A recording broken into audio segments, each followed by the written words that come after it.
Govinda Greens, premium and limited plots, prime location, destination that define your status in front of AIIMS. Govinda green. Madhya Pradesh में बहुप्रतीक्षित पंचायत चुनावों की तारीखों का ऐलान हो गया है और इसी के साथ प्रदेश के ग्रामीण क्षेत्रों में आचार संहिता भी लागू हो गई है, जो चुनाव परिणाम आने तक जारी रहेगी।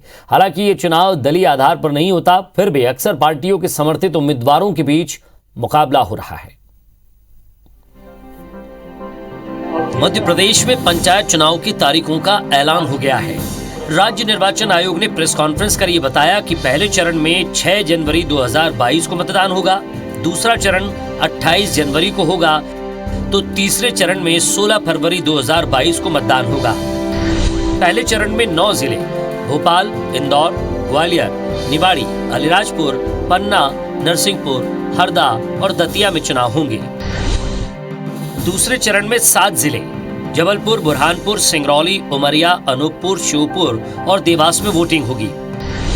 तीसरे चरण में 36 जिले राजगढ़, रायसेन, सीहोर, विदिशा, खरगोन, खंडवा, धार, झाबुआ, बड़वानी, गुना, शिवपुरी, अशोकनगर, छिंदवाड़ा, सिवनी, बालाघाट, मंडला, डिंडोरी, कटनी, उज्जैन, नीमच, रतलाम, शाजापुर, आगरमालवा, मंदसौर, सागर, छतरपुर, दमोह, टीकमगढ़, रीवा, सीधी, सतना, होशंगाबाद, बैतूल, शहडोल, भिंड और मुरैना में वोटिंग की तैयारी की गई है। मध्य प्रदेश में 23,835 ग्राम पंचायतें हैं, जिसमें 904 जिला पंचायत सदस्य और 6,035 जनपद सदस्य हैं। इसमें 52 जिला पंचायत अध्यक्ष, 52 उपाध्यक्ष, 313 जनपद पंचायत अध्यक्ष, 313 जनपद पंचायत उपाध्यक्ष, जिला पंचायत सदस्य 904, जनपद पंचायत सदस्य 6,833 और पंच के 3,77,551 पद शामिल हैं। इनमें 2014 और 15 में चुनाव हुए थे, जिनका कार्यकाल 2020 में समाप्त हो चुका है। कुल मिला के 313 जनपद पंचायतें, 22,695 ग्राम पंचायतें और 71,398 मतदान केंद्र होंगे। एक चरण में जिन जिलों को लिया जाएगा उनकी संख्या है 9, 2 चरण में जिन जिलों को लेंगे उनकी संख्या है 7, बाकी 36 जिलों को हम 3 चरण में लेंगे।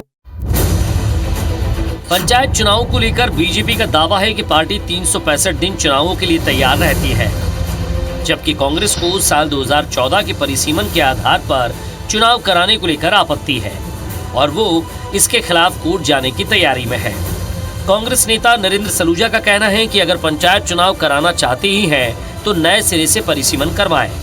पंचायत चुनाव को असंवैधानिक बोल करके पहले दिन से ही उनको भय हार का सताने लगा कि जब चुनावों के अंदर भारतीय जनता पार्टी को जिस प्रकार से समर्थन मिल रहा है तो इन चुनावों में भी उनको जनता उनका हिसाब किताब करेगी, तो वो यही बोल सकते हैं। देखिए, निश्चित रूप से लगातार कांग्रेस पार्टी कभी इस बात को पक्षधर नहीं रही है कि जो सत्ता है उसका विकेंद्रीकरण होना चाहिए। पंचायती राज के लिए राजीव गांधी जिस तरीके से अपना क्रेडिट लेते रहे, उसी के विपक्ष में जाकर लगातार कांग्रेस पार्टी के नेता जो है अब चुनाव से घबराने वाला काम कर रहे हैं। भारतीय जनता पार्टी हमेशा इस बात की पैरोकार है कि चुनाव जो है वो विकेंद्रित व्यवस्था से होना चाहिए, लोकतंत्र नीचे तक चलना चाहिए। पंचायत चुनाव में अध्यक्षों का आरक्षण तो वापस से कर रहे हैं, लेकिन पंच सरपंच का जो आरक्षण है वो 2014 के हिसाब से कर रहे हैं।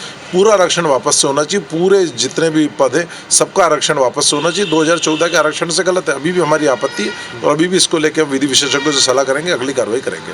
वैसे तो त्रिस्तरीय पंचायत चुनाव दलीय आधार पर नहीं होते, लेकिन इसमें दलों की दिलचस्पी और दखल दोनों जग जाहिर है और इस बार के पंचायत चुनाव बीजेपी सरकार के कामकाज के लिटमस टेस्ट के तौर पर देखे जा रहे हैं, जिसके लिए सत्ता पक्ष के अपने दावे हैं और विपक्ष के अपने।